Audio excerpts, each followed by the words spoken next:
Ende der 30er Jahre, die mächtigste Elitefamilie in Amerika waren die Familie Rockefeller. 4 Gebrüder, Nelson, David, John D. III.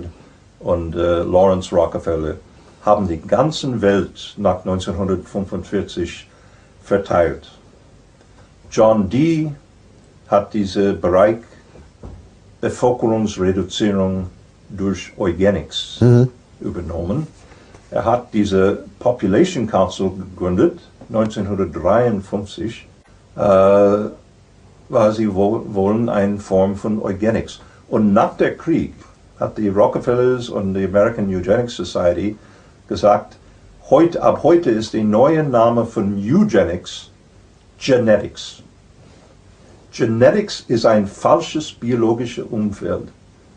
Ganz falsch von einem wissenschaftlichen Standpunkt. Das ist basiert auf Reduktivismus in einem wissenschaftlichen Thermostechnik.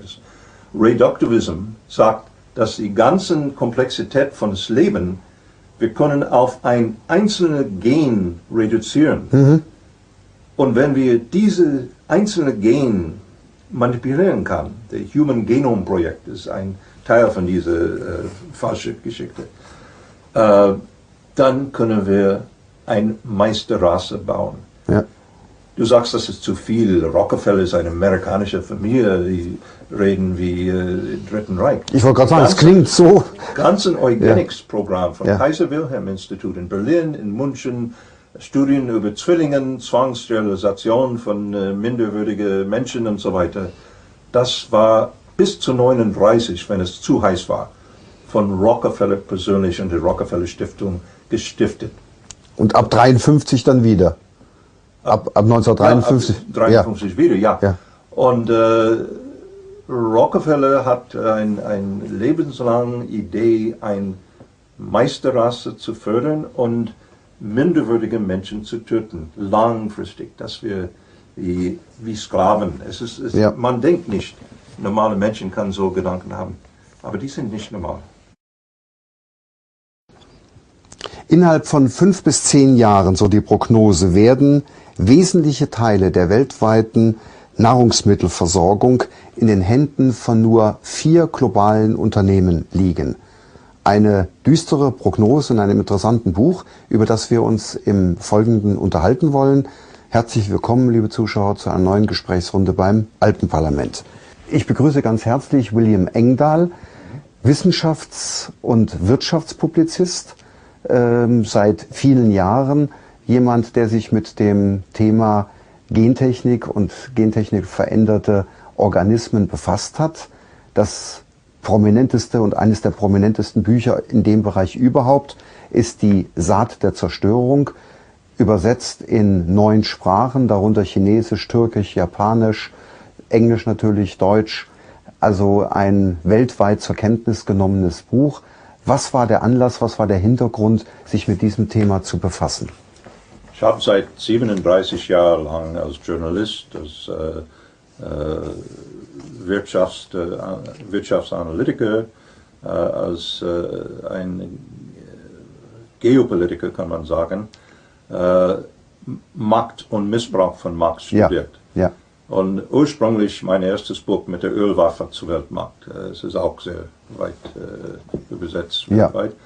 Da habe ich mich mit dem Machtmissbrauch von den Groß-Erdölmultis von der Familie Rockefeller beschäftigt gemacht. Und dann, Anfang der 80er, habe ich hier in Europa diese Agribusiness-Versuch, ein WTO zu gründen, nachgeforscht. Und was ich fand, war, egal ob es in Brüssel oder in Washington, die gleichen, selben Mafia ist tätig, diese WTO-Politik zu fördern. Und das heißt, die großen Agribusiness-Multinationalfirmen wie Cargill, wie Archer Daniels Midland, Monsanto und so weiter. Und dann, als ich begonnen habe, diese Thematik von genveränderter Organismus, GVO auf Deutsch, Genetic Manipulation auf Englisch, zu studieren, habe ich was Brisantes entdeckt. Und das war eine Unterstützung von Anfang an von der Rockefeller Stiftung aus New York und $100 Millionen von Geld von Rockefeller, dieses Projekt von Genmanipulation ins Gang zu bringen. Und dass Firmen wie Monsanto, ein eng Mitarbeiter mit Rockefeller, Firmen wie Dow Chemicals, wie DuPont in Delaware, oder Syngenta, ja. BASF in Deutschland, dass die 4 oder so Firmen ein Weltmonopol von patentierter Saatgut haben können. Und das ist das Entscheidende.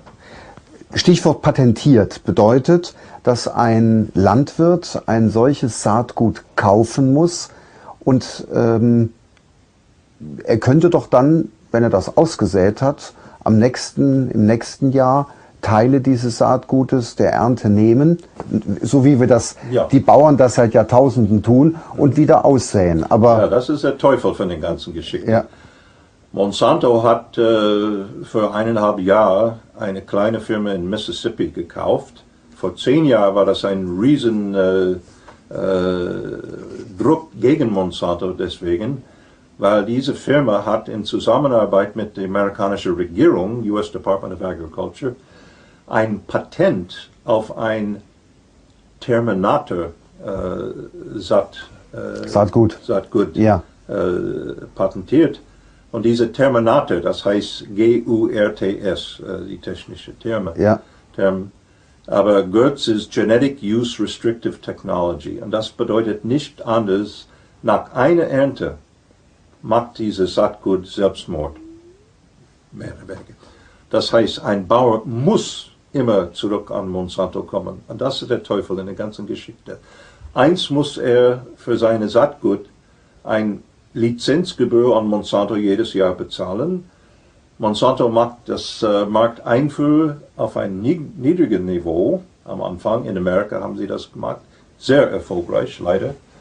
Und dann versuchen sie das weltweit, meistens in schwellende Länder, weil die Behörden sind nicht so streng und Geld bringt viel Möglichkeiten, wie in klar. Indonesien mit Monsanto.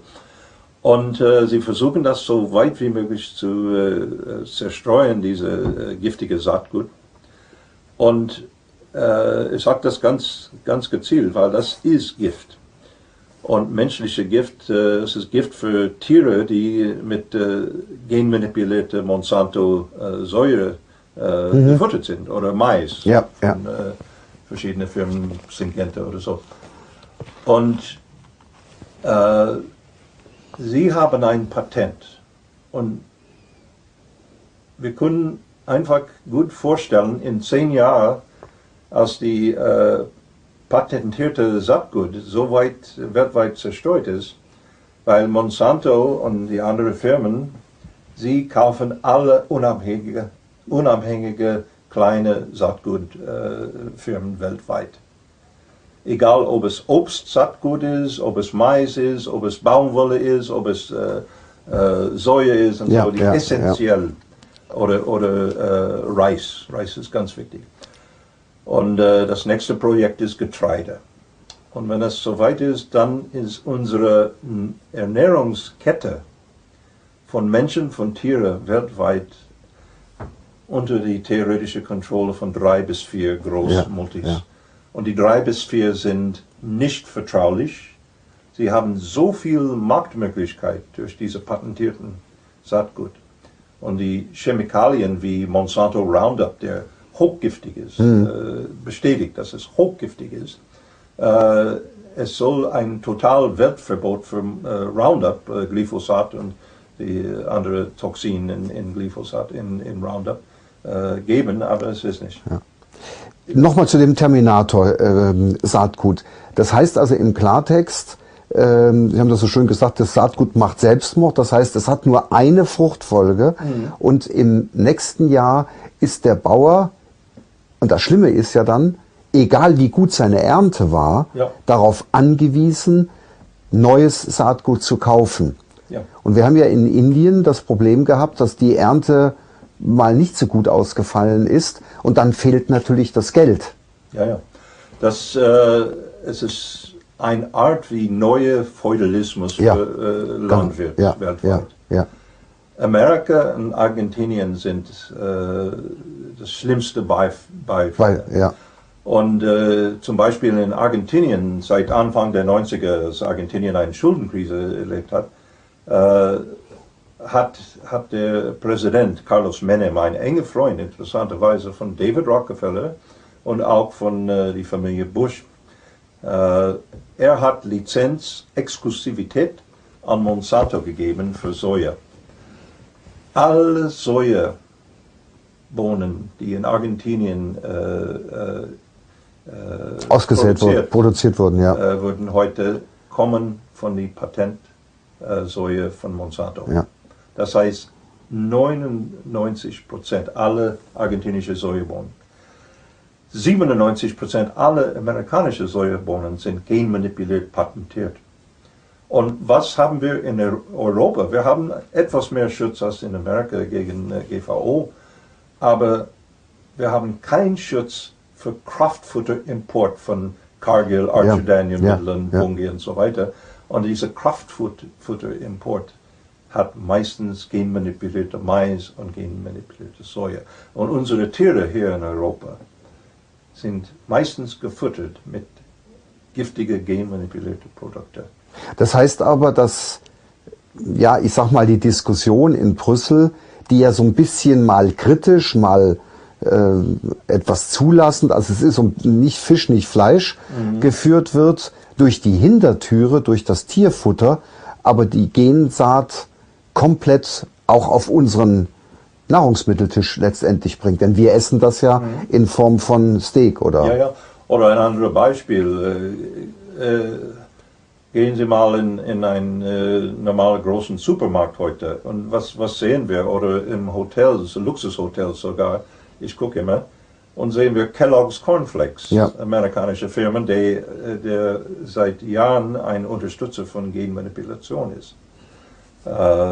Solche Beispiele. Es ist viel in unserer Ernährung leider durch den Hintertür reingekommen. Was mich nochmal interessieren würde im Zusammenhang mit der Möglichkeit von Monsanto und anderen, solche Sachen zu patentieren, das musste ja auch erst ermöglicht werden, dass ein Lebensmittel oder ein Saatgut, also etwas, was wir hier in Europa, Amerika genauso, seit Tausenden von Jahren in der Landwirtschaft haben, plötzlich einem Patent unterworfen wird. Ich bin persönlich 100% gegen Patentierung von Leben. Ja. Klipp und klar, ganz Ende von Themen. Die Patentierung, die Geschichte hinter die Patentierung-Erlaubnis, das kommt aus USA. 1992 hat George Herbert Walker Bush, der Vater von George W., als Präsident ein Geheimgespräch mit leitenden Leuten aus Monsanto. Und Monsanto hat Papa Bush überzeugt, dass das eine strategische Säule für amerikanische Weltmarkt sein kann, die patentierte Saatgut weltweit zu verbreiten als amerikanische Produkte von Monsanto und so weiter. Und dann hat Bush eine Regierungserklärung gemacht, das heißt der Doctrine auf Englisch, Doctrine of Substantial Equivalence. Substantial Equivalence auf Deutsch heißt, ich übersetze das ganz grob, es heißt nicht anders als substantial ist nicht 100%, es ist fast, mehr oder weniger. Das heißt nicht präzis. Äquivalent ist genau das Gleiche. Das Doctrine of Substantial Equivalent ist interessant, weil dabei hat die Regierung ein Verbot von der Präsident von Vereinigten Staaten, ein Verbot unabhängige Regierungsforschung für Produkte genmanipulierte Saatgut von Monsanto oder die Chemikalien wie Roundup zu machen, bevor es verbreitet war auf dem Publikum. Und die amerikanische Volk waren die erste Versuchskaninchen leider in der ganzen Welt. Ihr eigenes Volk hat Bush hat kein Interesse an Menschen, außer an seine Clique. Und das ist bis heute verboten. Alle Beweis, dass so ein Genmanipulator MON 810, was verboten ist hier in Deutschland, In Amerika ist es erlaubt. Warum? Weil der Food and Drug Administration, FDA in Washington, oder die Agrarministerium, USDA, sie nehmen Berichte, Tests gemacht von Monsanto oder Syngenta oder DuPont und so weiter. Das heißt, eine Form von Korruption, der unglaublich ist für die normalen Menschen. Und dadurch, ein Stück weiter, Substantial Equivalence Doktrin sagt, dass Genprodukte, genmanipulierte Tomaten oder Mais, ist mehr oder weniger das gleiche wie nicht manipulierte Mais. Deswegen brauchen wir keinen extra Test für Gesundheitsschäden und so weiter.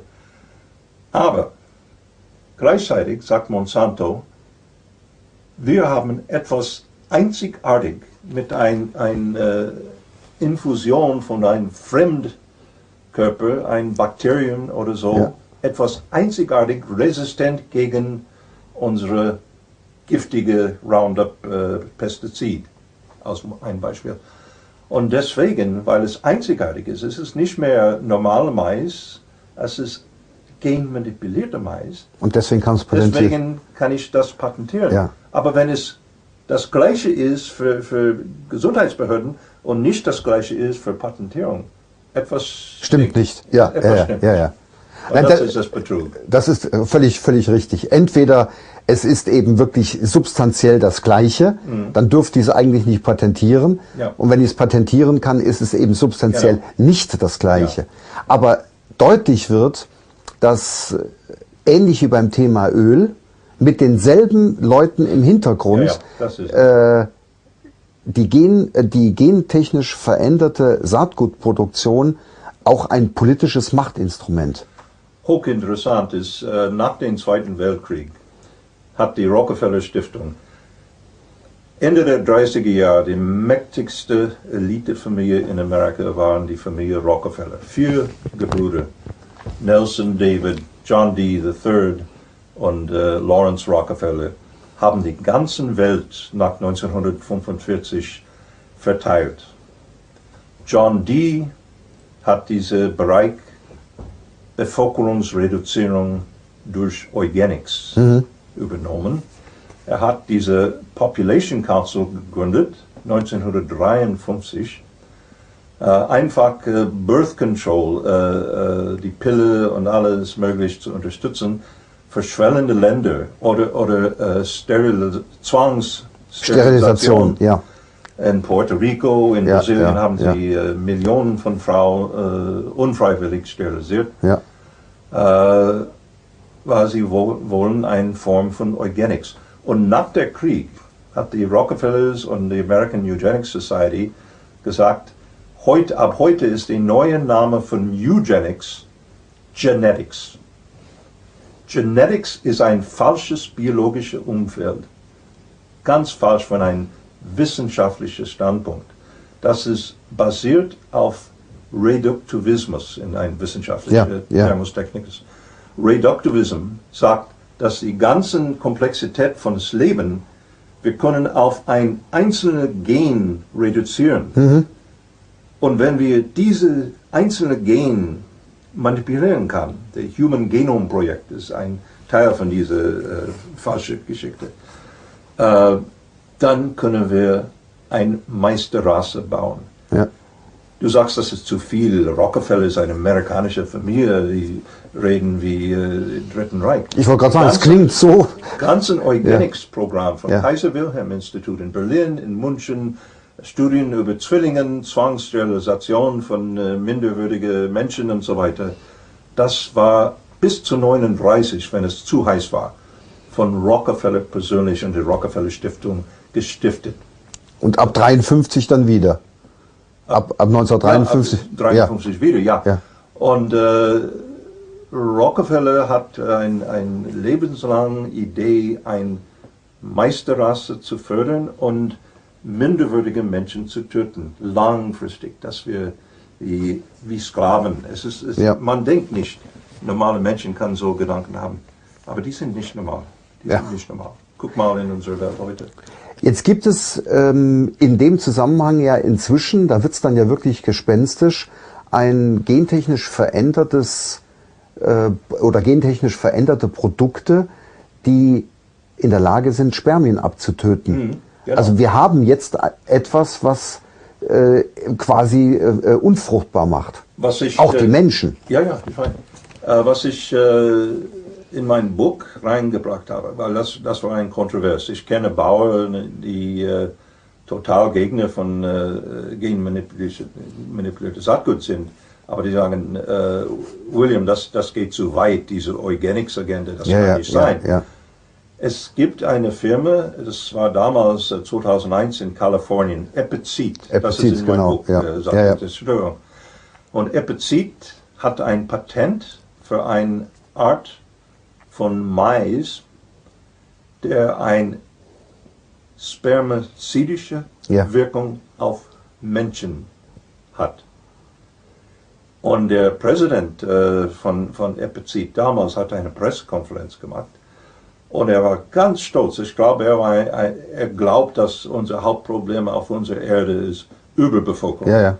Ich sage dir, heute ist nach 40 Jahren von Rockefeller oder 50 Jahren von Rockefeller Unterstützung von Bevölkerungsreduzierung weltweit, unser Hauptproblem in den nächsten Jahrhundert soll die Unterbevölkerung von unserer Erde, nicht die Überbevölkerung, ja. Aber dann hört man gar nicht mehr von dieser spermizidischen Mais. Aber wenn man denkt, dass die Hauptnahrungsmittel in Ländern wie Mexiko oder überall in Lateinamerika Mais, Tortillas oder irgend sowas ähnliches oder Kellogg's Cornflakes als ein anderes Beispiel, es ist so weit verbreitet. Und wenn das unbewusst eine spermizidische Wirkung auf Menschen hat, das ist, was der UNO nach dem Zweiten Weltkrieg als Genozid genannt hat. Ja. Also, meine Meinung nach. Ja, also zumal eine These, das kann man dann auch noch trefflich drüber streiten, ob wir wirklich ein Überbevölkerungsproblem haben oder nicht, ja auch noch mit einem Fragezeichen versehen werden kann. Nur es unterliegt ja nicht der Entscheidung von Herrn Rockefeller zu sagen, die Menschen dürfen überleben und die Menschen müssen quasi... Genau das ist ja... Er spielt eine Rolle wie ein Gott. Wie ein Gott, genau. Ja. Und das darf niemand, kein Mensch soll das machen. Und die amerikanischen Präsidenten, wir haben das erlebt, einer ihrer Artikel in dem Zusammenhang weist ja auf die Rolle von Bill Clinton in Haiti hin. Die spielen da ja fröhlich mit. Ja, absolut. Seit George Herbert Walker Bush 92 ist jeder amerikanische Präsident bis zu Obama ein total Marionette, kann man sagen, im Feld von Landwirtschaft, von Monsanto und die Genmanipulation-Agenda. Weil das ist ein Machtspiel. Wenn Amerika ein Monopol hat, Syngenta ist basiert in der Schweiz, aber Syngenta gehört englische und andere Aktieninhaber, das ist quasi ein amerikanisches Monopol. Das ist eine Machtmöglichkeit genauso effektiv oder vielleicht mehr als der Pentagon-Macht, von Militärmacht oder der Macht von Erdölsteuerung, Kontrolle. Und das ist es. Ich hatte gesagt, Stichwort Clinton, als Haiti dieses furchtbare Erdbeben erlebt hat, kam ja amerikanische Hilfe, unter anderem auch Saatgut. Ja. Aber die haitischen Bauern haben da die waren gar nicht so begeistert. Nee, die haben vehement protestiert und soviel ich weiß von Quellen aus Haiti, sie haben das Saatgut verbrannt auf die Schiffe, auf die Hafen, weil das war Monsanto-genmanipuliertes Saatgut und die Haiti-Bauern wollen kein Patentierungssklaverei. Sie haben genug Probleme mit Washington und die amerikanischen Truppen, die kein sauberes Wasser bis jetzt geliefert haben in Haiti. Deswegen gibt es Cholera. Es ist überhaupt nicht nötig, Cholera in Haiti zu haben. Aber Bill Gates investiert in Impfung, der Leute töten kann in Haiti und überhaupt nicht in sauberes, reiniges Wassersystem. Und das ist das Problem. Aber Clinton unterstützt diese Monsanto-Lieferung von genmanipuliertem Saatgut. Und Clinton ist der Hauptbeauftragte, er ist mehr oder weniger der sah über Haiti seit den Erdbeben, seit Januar 2010. Und er entscheidet alles. Und betreibt das Geschäft der GVO-Truppe. Ja, absolut. Ja, ja. Absolut. Er als Präsident hat das Gleiche gemacht.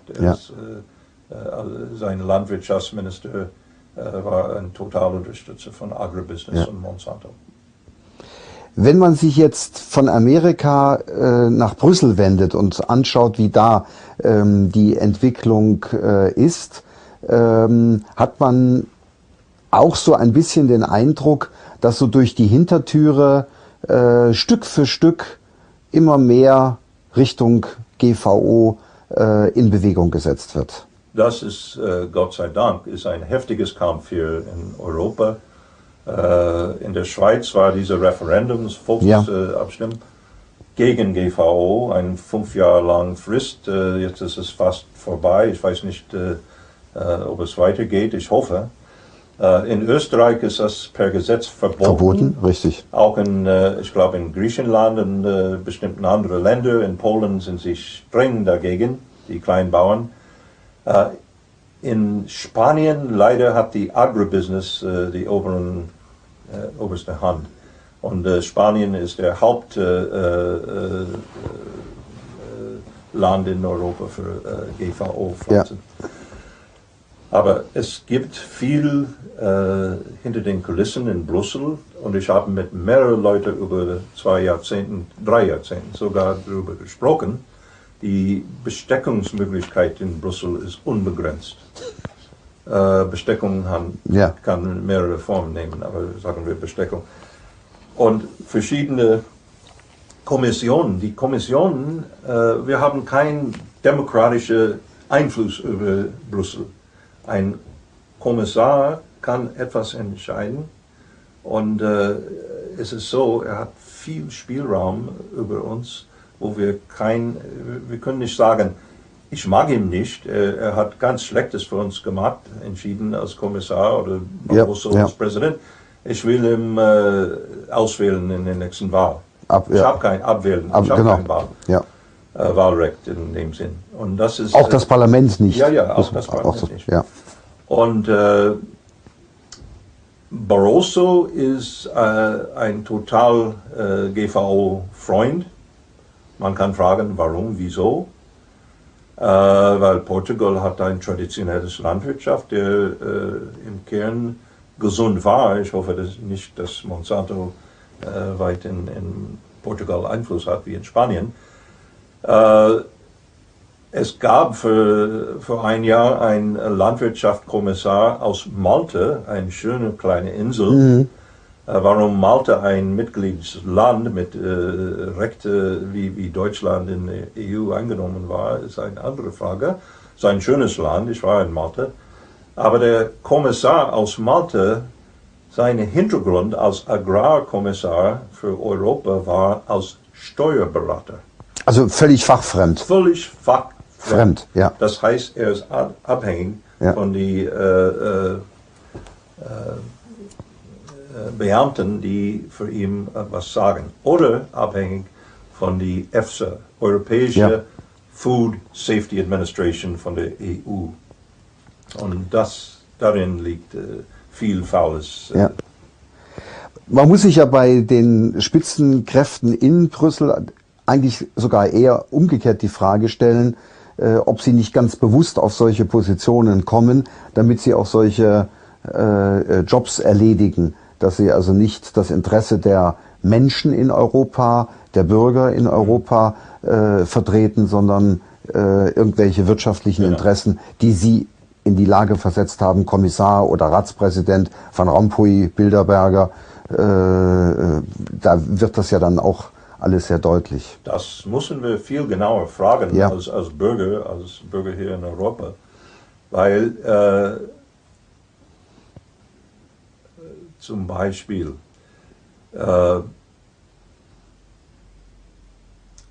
wir haben für 1,5 Jahre weltweit ein panikartiger Alarm von WHO aus Genf, World Health Organization, über eine sogenannte Schweinegrippe-Gefahr, eine Pandemie, weltweit Pandemie. Und wie kommt das zu einer Pandemie, wenn ein kleines 8-jähriges Kind in Mexiko 2 oder 3 Tage krank war mit Grippesymptomen? Dann war das innerhalb von Wochen eine weltweite Pandemie mit Symptomen, ähnlich wie eine stinknormale Erkältung, genau. Was für Beweis gab das? Ja. Und dann haben wir nachgeforscht und herausgefunden, dass ein wissenschaftliches Gremium der WHO, der SAGE,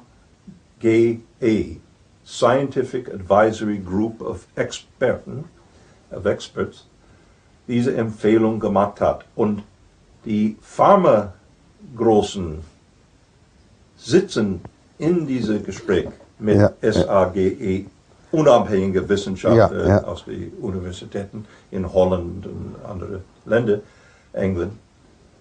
Und dann haben wir herausgefunden, dass die leitenden Wissenschaftler jede Menge, Hundert von Tausende Euro Geld, Forschungsgeld von der Pharmaindustrie bekommen haben für Impfung wegen Schweinegrippe und andere solche Grippen.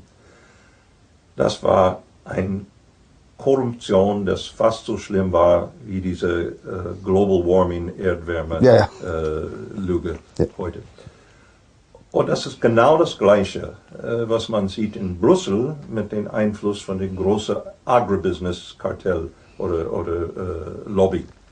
Monsanto, Syngenta und so, die haben alles vertreten in Brüssel oder die haben neutral klingende Lobbyorganisation gegründet mit einem harmlosen Namen für biotechnologische Innovation oder Fortschritt oder irgend sowas.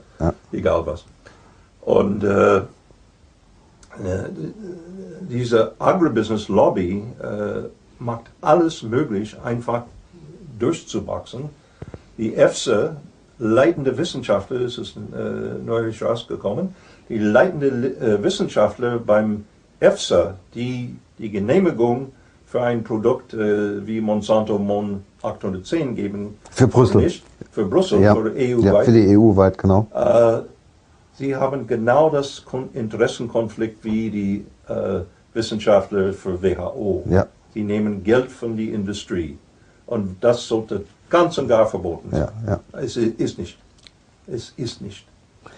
Wir haben angesprochen, und vielleicht da noch einen Satz zu, dass gentechnisch veränderte Organismen nicht nur, ich sag mal, im Bereich der Pflanzen das ein oder andere Problem mit sich bringen, sondern durchaus auch für den Menschen problematisch sein können. Ist das überhaupt so richtig gründlich mal untersucht worden, bevor man bei jedem Medikament muss ich Doppelblindstudien, klinische Studien, alles Mögliche machen.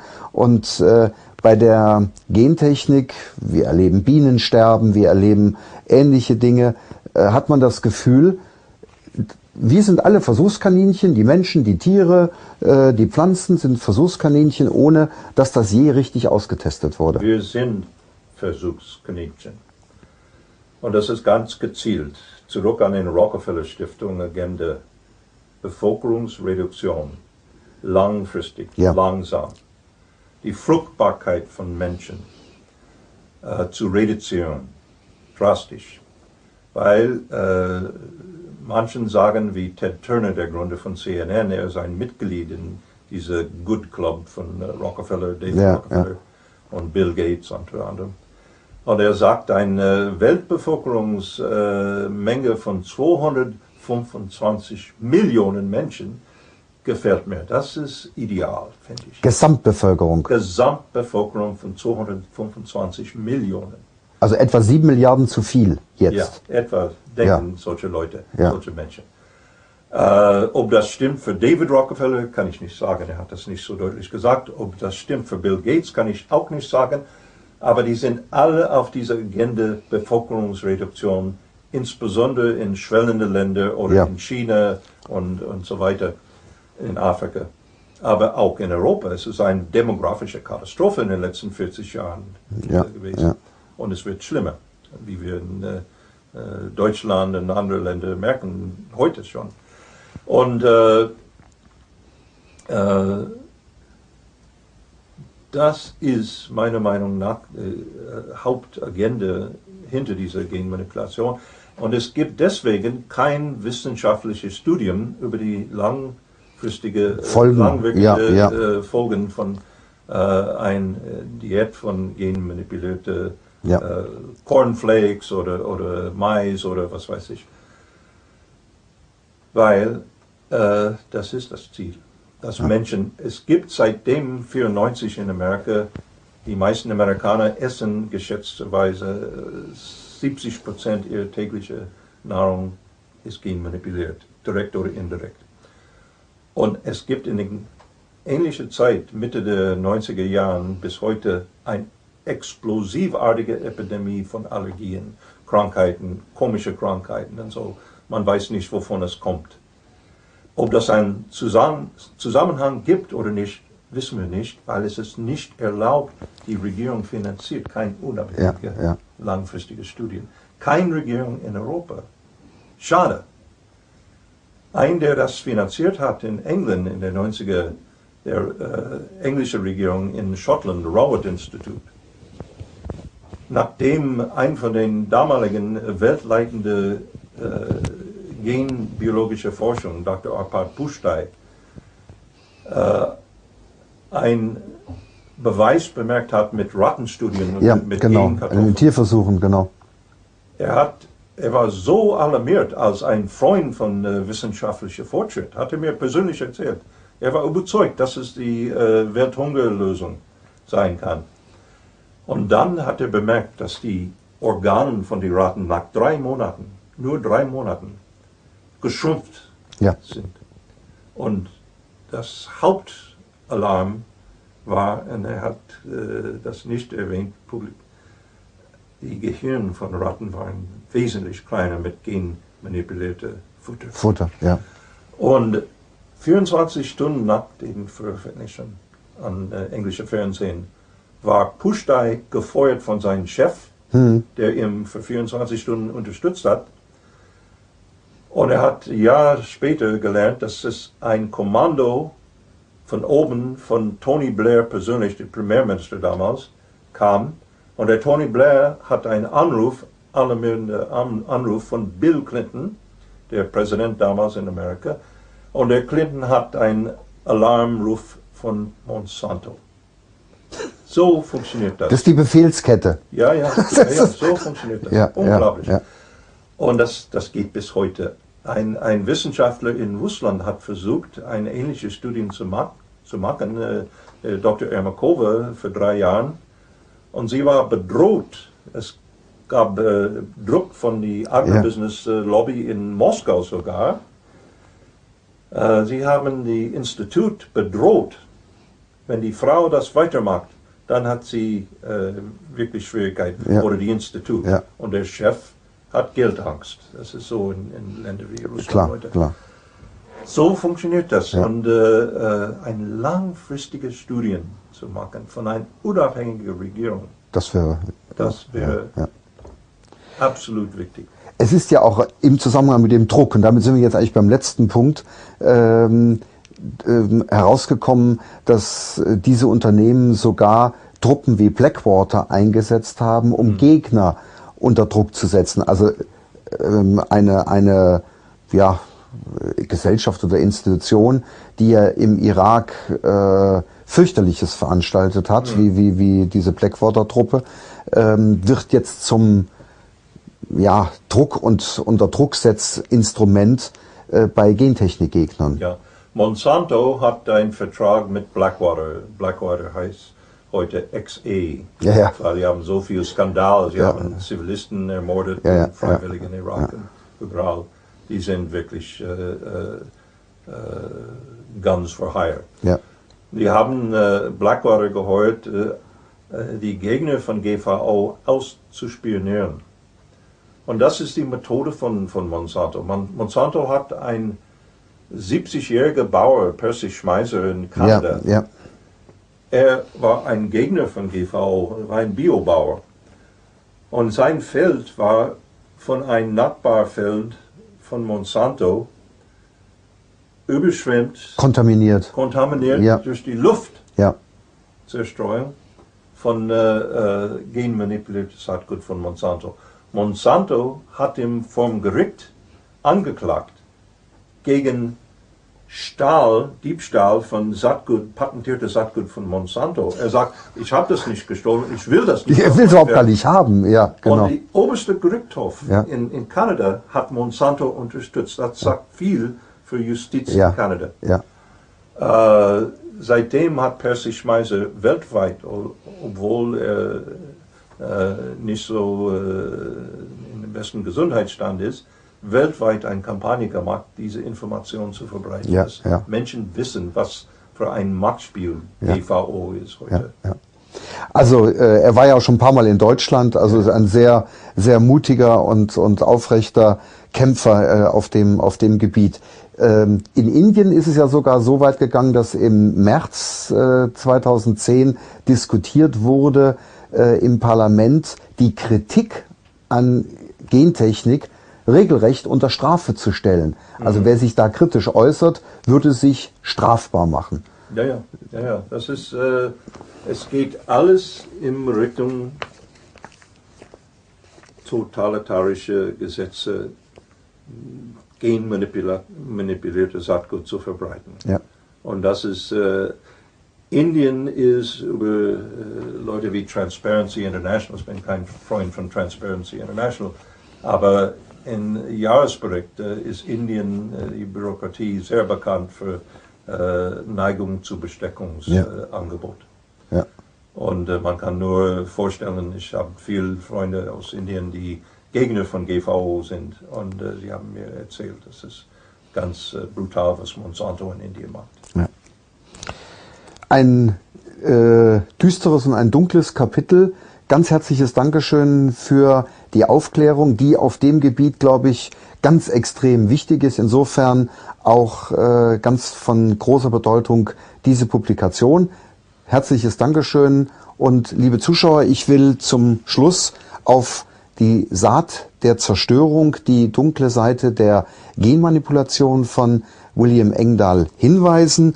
Und dieses Buch ist im Kopf-Verlag erschienen und eine tiefgehende Information sowohl auf Englisch als auch auf Deutsch. Viele Artikel von William Engdahl auf Deutsch, die er geschrieben hat und die so die ganze düstere Seite der Gentechnik und der gentechnischen Entwicklung deutlich machen, finden Sie auf seiner extrem spannenden Website www.engdahl-oilgeopolitics.net, die wir gerade einblenden.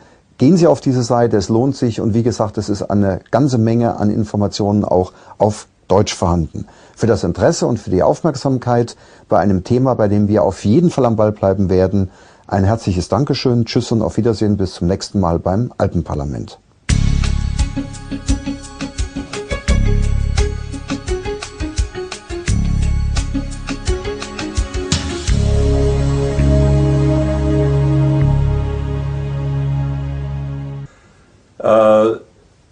Es gab vor ein Jahr einen Landwirtschaftskommissar aus Malta, eine schöne kleine Insel. Warum Malta ein Mitgliedsland mit Rechten wie Deutschland in der EU angenommen war, ist eine andere Frage. Es ist ein schönes Land, ich war in Malta. Aber der Kommissar aus Malta, sein Hintergrund als Agrarkommissar für Europa war als Steuerberater. Also völlig fachfremd. Völlig fachfremd. Ja. Das heißt, er ist abhängig von den Beamten, die für ihn was sagen. Oder abhängig von der EFSA, Europäische Food Safety Administration von der EU. Und darin liegt viel Faules. Ja. Man muss sich ja bei den Spitzenkräften in Brüssel eigentlich sogar eher umgekehrt die Frage stellen, ob sie nicht ganz bewusst auf solche Positionen kommen, damit sie auch solche Jobs erledigen, dass sie also nicht das Interesse der Menschen in Europa der Bürger in Europa vertreten, sondern irgendwelche wirtschaftlichen Interessen, die sie in die Lage versetzt haben, Kommissar oder Ratspräsident Van Rompuy, Bilderberger, da wird das ja dann auch alles sehr deutlich. Das müssen wir viel genauer fragen Ja. als Bürger hier in Europa, weil zum Beispiel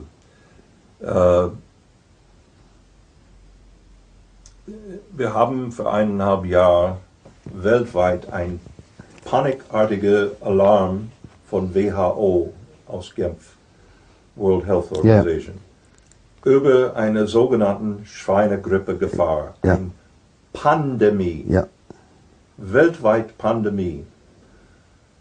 Und wie kommt das zu einer Pandemie, wenn ein kleines 8-jähriges Kind in Mexiko 2 oder 3 Tage krank war mit Grippesymptomen? Dann war das innerhalb von Wochen eine weltweite Pandemie mit Symptomen ähnlich wie eine stinknormale Erkältung, genau. Was für Beweis gab das? Ja. Und dann haben wir nachgeforscht und herausgefunden, dass ein wissenschaftliches Gremium der WHO, der SAGE, Scientific Advisory Group of Experts, diese Empfehlung gemacht hat. Und die Pharmagroßen sitzen in diesem Gespräch mit SAG oder die haben neutral klingende Lobbyorganisation gegründet mit einem harmlosen Namen für biotechnologische Innovation oder Fortschritt oder irgend sowas. Egal was. Und diese Agribusiness-Lobby macht alles möglich, einfach durchzuwachsen. Die EFSA, leitende Wissenschaftler, das ist neulich rausgekommen, die leitende Wissenschaftler beim EFSA, die die Genehmigung für ein Produkt wie Monsanto Mon 810 geben. Für Brüssel. Nicht, für Brüssel oder EU-weit. Ja, für die EU-weit, genau. Sie haben genau das Interessenkonflikt wie die Wissenschaftler für WHO. Ja. Sie nehmen Geld von der Industrie. Und das sollte ganz und gar verboten sein. Es ist nicht. Es ist nicht. Wir haben angesprochen, und vielleicht da noch einen Satz zu, dass gentechnisch veränderte Organismen nicht nur, ich sag mal, im Bereich der Pflanzen das ein oder andere Problem mit sich bringen, sondern durchaus auch für den Menschen problematisch sein können. Ist das überhaupt so richtig gründlich mal untersucht worden, bevor man bei jedem Medikament muss ich Doppelblindstudien, klinische Studien, alles Mögliche machen. Und bei der Gentechnik, wir erleben Bienensterben, wir erleben ähnliche Dinge, hat man das Gefühl, wir sind alle Versuchskaninchen, die Menschen, die Tiere, die Pflanzen sind Versuchskaninchen, ohne dass das je richtig ausgetestet wurde. Wir sind Versuchskaninchen. Und das ist ganz gezielt. Zurück an den Rockefeller Stiftung Agenda. Bevölkerungsreduktion. Langfristig, langsam. Die Fruchtbarkeit von Menschen zu reduzieren. Drastisch. Weil manchen sagen, wie Ted Turner, der Gründer von CNN, er ist ein Mitglied in dieser Good Club von Rockefeller, David Rockefeller und Bill Gates unter anderem. Und er sagt, eine Weltbevölkerungsmenge von 225 Millionen Menschen gefällt mir. Das ist ideal, finde ich. Gesamtbevölkerung. Gesamtbevölkerung von 225 Millionen. Also etwa 7 Milliarden zu viel jetzt. Ja, etwa denken solche Leute, solche Menschen. Ob das stimmt für David Rockefeller, kann ich nicht sagen. Er hat das nicht so deutlich gesagt. Ob das stimmt für Bill Gates, kann ich auch nicht sagen. Aber die sind alle auf dieser Agenda Bevölkerungsreduktion, insbesondere in schwellenden Ländern, Business, Kartell oder Lobby. Monsanto, Syngenta und so. Die haben alles vertreten in Brüssel oder die haben neutral klingende Berater, Lobbyorganisation gegründet mit einem harmlosen Namen für biotechnologische Innovation oder Fortschritt oder irgend sowas. Egal was. Und diese Agribusiness-Lobby macht alles möglich, einfach durchzuwachsen.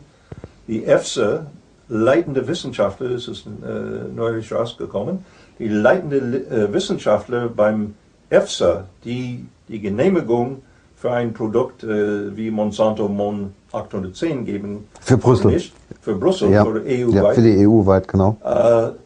Sie haben genau das Interessenkonflikt wie die Wissenschaftler für WHO. Ja. Sie nehmen Geld von der Industrie. Und das sollte ganz und gar verboten sein. Es ist nicht. Es ist nicht. Wir haben angesprochen, und vielleicht da noch einen Satz zu, dass gentechnisch veränderte Organismen nicht nur, ich sag mal, im Bereich der Pflanzen das ein oder andere Problem mit sich bringen, sondern durchaus auch für den Menschen problematisch sein können. Ist das überhaupt so richtig gründlich mal untersucht worden, bevor man bei jedem Medikament muss ich Doppelblindstudien, klinische Studien, alles Mögliche machen. Und bei der Gentechnik, wir erleben Bienensterben, wir erleben ähnliche Dinge, hat man das Gefühl, wir sind alle Versuchskaninchen, die Menschen, die Tiere, die Pflanzen sind Versuchskaninchen, ohne dass das je richtig ausgetestet wurde. Wir sind Versuchskaninchen. Und das ist ganz gezielt. Zurück an den Rockefeller-Stiftung Agenda. Bevölkerungsreduktion. Langfristig, langsam. Die Fruchtbarkeit von Menschen zu reduzieren. Drastisch.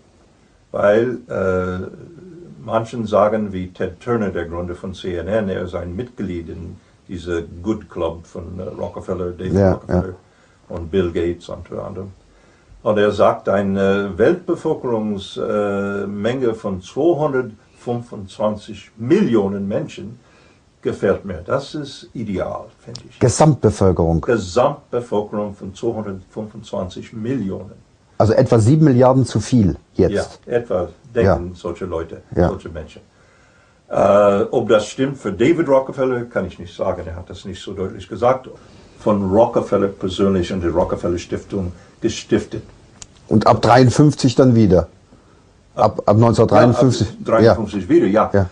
Und Rockefeller hat eine lebenslange Idee, eine Meisterrasse zu fördern und minderwürdige Menschen zu töten, langfristig, dass wir wie Sklaven. Man denkt nicht, normale Menschen können so Gedanken haben, aber die sind nicht normal. Die sind nicht normal. Guck mal in unsere Welt heute. Jetzt gibt es in dem Zusammenhang ja inzwischen, da wird es dann ja wirklich gespenstisch, ein gentechnisch verändertes oder gentechnisch veränderte Produkte, die in der Lage sind, Spermien abzutöten. Genau. Also wir haben jetzt etwas, was quasi unfruchtbar macht. Auch die Menschen. Ja, ich weiß. Was ich in mein Buch reingebracht habe, weil das war ein Kontrovers. Ich kenne Bauern, die total Gegner von genmanipuliertes Saatgut sind. Aber die sagen, William, das geht zu weit, diese Eugenics-Agenda, das kann nicht sein. Es gibt eine Firma, das war damals 2001 in Kalifornien, Epizid, das ist in meinem Buch, Saat der Zerstörung. Und Epizid hat ein Patent für eine Art von Mais, der eine spermizidische Wirkung auf Menschen hat. Und der Präsident von Epizid damals hat eine Pressekonferenz gemacht. Und er war ganz stolz. Ich glaube, er glaubt, dass unser Hauptproblem auf unserer Erde ist Überbevölkerung. Ich sage dir, heute ist nach 40 Jahren von Rockefeller oder 50 Jahren von Rockefeller Unterstützung von Bevölkerungsreduktion weltweit, unser Hauptproblem in den nächsten Jahrhundert soll die Unterbevölkerung von unserer Erde, nicht die Überbevölkerung, ja, ja. Aber dann hört man gar nicht mehr von dieser spermizidischen Mais. Aber wenn man denkt, dass die Hauptnahrungsmittel in Ländern wie Mexiko oder überall in Lateinamerika Mais, Tortillas oder irgend sowas ähnlich oder Kellogg's Cornflakes als ein anderes Beispiel, es ist so weit verbreitet. Und wenn das unbewusst eine spermizidische Wirkung auf Menschen hat, das ist, was der UNO nach dem Zweiten Weltkrieg als Genozid genannt hat. Ja, ja. Also, meiner Meinung nach. Ja, also zumal eine These, das kann man dann auch noch trefflich drüber streiten, ob wir wirklich ein Überbevölkerungsproblem haben. Das Hauptproblem in den nächsten Jahrhunderten soll die Unterbevölkerung von unserer Erde, nicht die Überbevölkerung, ja, ja. Aber dann hört man gar nicht mehr von dieser spermizidischen Mais. Aber wenn man denkt, dass die Hauptnahrungsmittel in Ländern wie Mexiko oder überall in Lateinamerika Mais, Tortillas oder irgend sowas ähnlich oder Kellogg's Cornflakes als ein anderes Beispiel, es ist so weit verbreitet. Und wenn das unbewusst eine spermizidische Wirkung auf Menschen hat, das ist, was der UNO nach dem Zweiten Weltkrieg als Genozid genannt hat. Ja, ja. Also, meiner Meinung nach. Ja, also zumal eine These, das kann man dann auch noch trefflich drüber streiten, ob wir wirklich ein Überbevölkerungsproblem haben oder nicht, ja auch noch mit einem Fragezeichen versehen werden kann. Nur es unterliegt ja nicht der Entscheidung von Herrn Rockefeller zu sagen, die Menschen dürfen überleben und die Menschen müssen quasi. Genau das ist ja. Er spielt eine Rolle wie ein Gott. Wie ein Gott, genau. Ja. Und das darf niemand, kein Mensch soll das machen. Und die amerikanischen Präsidenten, wir haben das erlebt, einer ihrer Artikel in dem Zusammenhang weist ja auf die Rolle von Bill Clinton in Haiti hin. Die spielen da ja fröhlich mit. Ja, ja, absolut.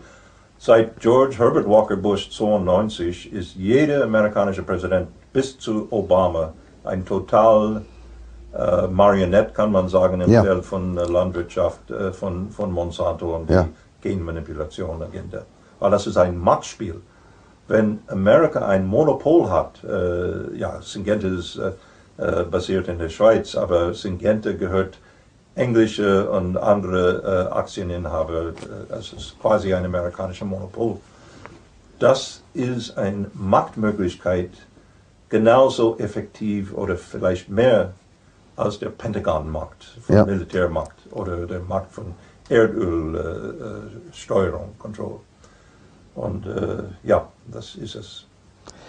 Ich hatte gesagt, Stichwort Clinton, als Haiti dieses furchtbare Erdbeben erlebt hat, kam ja amerikanische Hilfe, unter anderem auch Saatgut. Ja. Aber die haitischen Bauern haben da die waren gar nicht so begeistert. Nee, die haben vehement protestiert und soviel ich weiß von Quellen aus Haiti, sie haben das Saatgut verbrannt auf die Schiffe, auf die Hafen, weil das war Monsanto genmanipulierte Saatgut und die Haiti-Bauern wollen kein Patentierungssklaverei. Sie haben genug Probleme mit Washington und die amerikanischen Truppen, die kein sauberes Wasser von Ratten waren, wesentlich kleiner mit genmanipulierter Futter. Ja.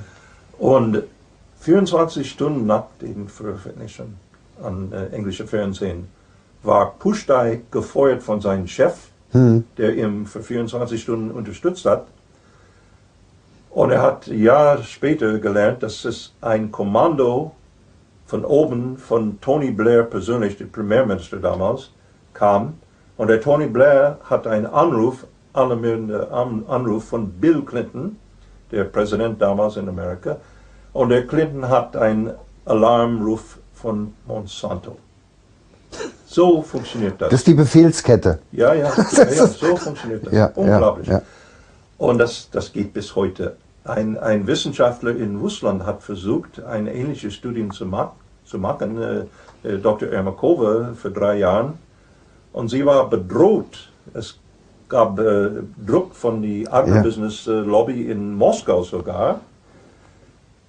Sie haben das Institut bedroht, Wenn die Frau das weitermacht, dann hat sie wirklich Schwierigkeiten, Ja. oder die Institut. Ja. Und der Chef hat Geldangst. Das ist so in Ländern wie Russland Klar, heute. klar. So funktioniert das. Ja. Und eine langfristige Studien zu machen von einer unabhängigen Regierung, Das wäre wäre absolut wichtig. Es ist ja auch im Zusammenhang mit dem Druck, und damit sind wir jetzt eigentlich beim letzten Punkt,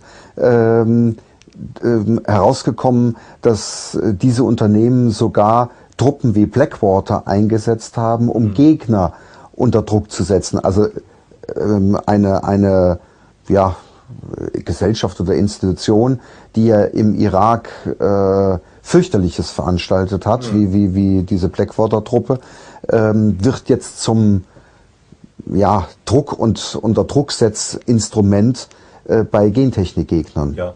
Monsanto hat einen Vertrag mit Blackwater. Blackwater heißt heute XE, weil die haben so viel Skandal. Sie haben Zivilisten ermordet, freiwillig in Irak und überall. Die sind wirklich Guns for Hire. Ja. Die haben Blackwater geheuert, die Gegner von GVO auszuspionieren. Und das ist die Methode von Monsanto. Monsanto hat einen 70-jähriger Bauer, Percy Schmeiser in Kanada. Ja. Er war ein Gegner von GVO, war ein Biobauer. Und sein Feld war von einem Nachbarfeld von Monsanto überschwemmt, kontaminiert durch die Luftzerstreuung von genmanipuliertes Saatgut von Monsanto. Hat komplett auch auf unseren Nahrungsmitteltisch letztendlich bringt. Denn wir essen das ja in Form von Steak, oder? Ja. Oder ein anderes Beispiel. Gehen Sie mal in einen normalen großen Supermarkt heute und was sehen wir? Oder im Hotels, Luxushotels sogar, ich gucke immer, und sehen wir Kellogg's Cornflakes, amerikanische Firma, der seit Jahren ein Unterstützer von Genmanipulation ist. Solche Beispiele. Es ist viel in unserer Ernährung leider durch den Hintertür reingekommen. Was mich nochmal interessieren würde im Zusammenhang mit der Möglichkeit von Monsanto und anderen, solche Sachen zu patentieren, das musste ja auch erst ermöglicht werden, dass ein Lebensmittel oder ein Saatgut, also etwas, was wir hier in Europa, Amerika genauso, seit Tausenden von Jahren in der Landwirtschaft haben, plötzlich einem Patent unterworfen wird. Ich bin persönlich 100% gegen Patentierung von Leben. Ja. Klipp und klar, ganz Ende von Themen. Die Patentierung, die Geschichte hinter die Patentierung-Erlaubnis, das kommt aus USA. 1992 hat George Herbert Walker Bush, der Vater von George W., als Präsident ein Geheimgespräch mit leitenden Leuten aus Monsanto. Und Monsanto hat Papa Bush überzeugt, dass das eine strategische Säule für amerikanische Weltmarkt sein kann, die patentierte Saatgut weltweit zu verbreiten, als amerikanische Produkte von Monsanto und so weiter. Und dann hat Bush eine Regierungserklärung gemacht, das heißt der Doctrine auf Englisch, Doctrine of Substantial Equivalence. Substantial Equivalence auf Deutsch heißt, ich übersetze das ganz grob, es heißt nicht anders als substantial ist nicht 100%, es ist fast, mehr oder weniger. Das heißt nicht präzis. Äquivalent ist genau das Gleiche. Das Doctrine of Substantial Equivalent ist interessant, weil dabei hat die Regierung ein Verbot von der Präsident von Vereinigten Staaten, ein Verbot unabhängige Regierungsforschung für Produkte genmanipulierte Saatgut von Monsanto oder die Chemikalien wie Roundup zu machen, bevor es verbreitet war auf dem Publikum. Und die amerikanische Volk waren die erste Versuchskaninchen leider in der ganzen Welt. Ihr eigenes Volk hat Bush hat kein Interesse an Menschen, außer an seine Clique. Kontrolle von 3 bis 4 Großmultis. Und die 3 bis 4 sind nicht vertraulich, Sie haben so viel Marktmöglichkeit durch diese patentierten Saatgut. Und die Chemikalien wie Monsanto Roundup, der hochgiftig ist, bestätigt, dass es hochgiftig ist. Es soll ein total Weltverbot für Roundup, Glyphosat und die andere Toxine in Glyphosat, in Roundup geben, aber es ist nicht. Ja. Nochmal zu dem Terminator Saatgut. Das heißt also im Klartext, Sie haben das so schön gesagt, das Saatgut macht Selbstmord. Das heißt, es hat nur eine Fruchtfolge und im nächsten Jahr ist der Bauer, und das Schlimme ist ja dann, egal wie gut seine Ernte war, darauf angewiesen, neues Saatgut zu kaufen. Ja. Und wir haben ja in Indien das Problem gehabt, dass die Ernte mal nicht so gut ausgefallen ist und dann fehlt natürlich das Geld. Ja, ja.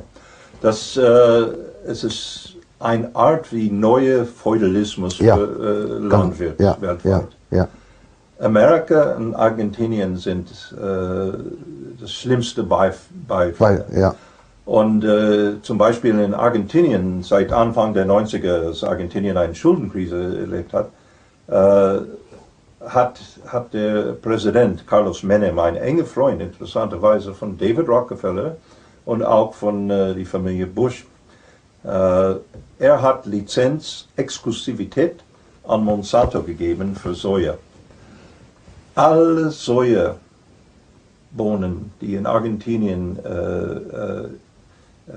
produziert wurden, wurden heute kommen von der Patentsoja von Monsanto. Ja.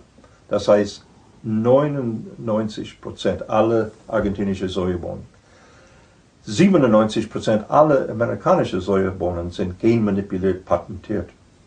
Und was haben wir in Europa? Wir haben etwas mehr Schutz als in Amerika gegen GVO, aber wir haben keinen Schutz für Kraftfutterimport von Cargill, Archer Daniel, Midland, Bunge und so weiter. Und dieser Kraftfutterimport hat meistens genmanipulierte Mais und genmanipulierte Soja. Und unsere Tiere hier in Europa sind meistens gefüttert mit giftigen genmanipulierten Produkten. Das heißt aber, dass, ja, ich sag mal, die Diskussion in Brüssel, die ja so ein bisschen mal kritisch, mal etwas zulassend, also es ist nicht Fisch, nicht Fleisch, geführt wird, durch die Hintertüre, durch das Tierfutter, aber die Gensaat komplett auch auf unseren Nahrungsmitteltisch letztendlich bringt. Denn wir essen das ja. Und so weiter in Afrika. Aber auch in Europa. Es ist eine demografische Katastrophe in den letzten 40 Jahren gewesen. Ja. Und es wird schlimmer, wie wir in Deutschland und andere Länder merken, heute schon. Und das ist meiner Meinung nach Hauptagenda hinter dieser Genmanipulation.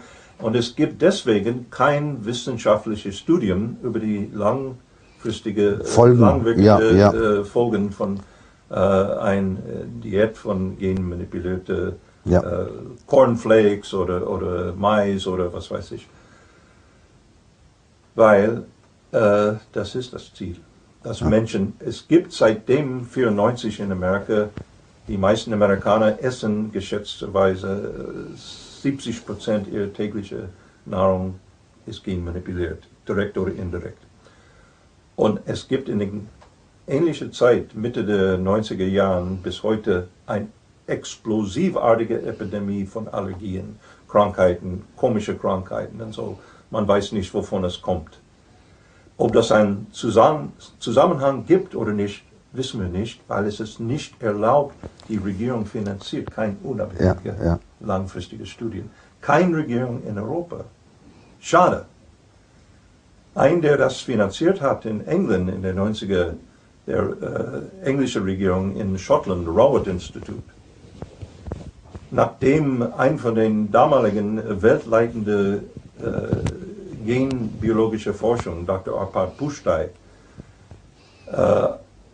ein Beweis bemerkt hat mit Rattenstudien und mit Genkartoffeln. Mit Tierversuchen, genau. Er war so alarmiert als ein Freund von wissenschaftlichem Fortschritt, hat er mir persönlich erzählt. Er war überzeugt, dass es die Welthungerlösung sein kann. Und dann hat er bemerkt, dass die Organe von den Ratten nach 3 Monaten, nur 3 Monaten, geschrumpft sind. Und das Hauptalarm war, und er hat das nicht erwähnt, die Gehirne von Ratten waren wesentlich kleiner mit genmanipuliertem Futter. Ja. Und 24 Stunden nach dem Veröffentlichen an englischen Fernsehen war Pushtai gefeuert von seinem Chef, der ihn für 24 Stunden unterstützt hat. Und er hat Jahre später gelernt, dass es ein Kommando von oben, von Tony Blair persönlich, der Premierminister damals, kam. Und der Tony Blair hat einen Anruf von Bill Clinton, der Präsident damals in Amerika. 24 Stunden nach dem Veröffentlichen an englischen Fernsehen war Pushtai gefeuert von seinem Chef, der ihn für 24 Stunden unterstützt hat. Und er hat Jahre später gelernt, dass es ein Kommando von oben, von Tony Blair persönlich, der Premierminister damals, kam. Und der Tony Blair hat einen Anruf von Bill Clinton, der Präsident damals in Amerika. Und der Clinton hat einen Alarmruf von Monsanto. So funktioniert das. Das ist die Befehlskette. Ja, so funktioniert das. Ja, unglaublich. Ja. Und das geht bis heute. Ein Wissenschaftler in Russland hat versucht, eine ähnliche Studie zu machen, Dr. Ermakova für 3 Jahren. Und sie war bedroht. Es gab Druck von der Agribusiness-Lobby in Moskau sogar. Sie haben das Institut bedroht. Wenn die Frau das weitermacht, dann hat sie wirklich Schwierigkeiten. Oder die Institut. Ja. Und der Chef hat Geldangst. Das ist so in Ländern wie Russland Klar, heute. klar. So funktioniert das. Ja. Und eine langfristige Studien zu machen von einer unabhängigen Regierung, Das wäre absolut wichtig. Es ist ja auch im Zusammenhang mit dem Druck, und damit sind wir jetzt eigentlich beim letzten Punkt, herausgekommen, dass diese Unternehmen sogar Truppen wie Blackwater eingesetzt haben, um Gegner unter Druck zu setzen. Also eine Gesellschaft oder Institution, die ja im Irak fürchterliches veranstaltet hat, wie diese Blackwater-Truppe, wird jetzt zum Druck- und Unterdrucksetzinstrument bei Gentechnikgegnern. Ja. Monsanto hat einen Vertrag mit Blackwater. Blackwater heißt heute XE, weil sie haben so viel Skandal. Sie haben Zivilisten ermordet, freiwillig in Irak und überall. Die sind wirklich Guns for Hire. Ja. Die haben Blackwater geheuert, die Gegner von GVO auszuspionieren. Und das ist die Methode von Monsanto. Monsanto hat einen 70-jähriger Bauer, Percy Schmeiser in Kanada. Ja. Er war ein Gegner von GVO, war ein Biobauer. Und sein Feld war von einem Nachbarfeld von Monsanto überschwemmt, kontaminiert durch die Luftzerstreuung von genmanipuliertes Saatgut von Monsanto. Monsanto hat ihn vom Gericht angeklagt gegen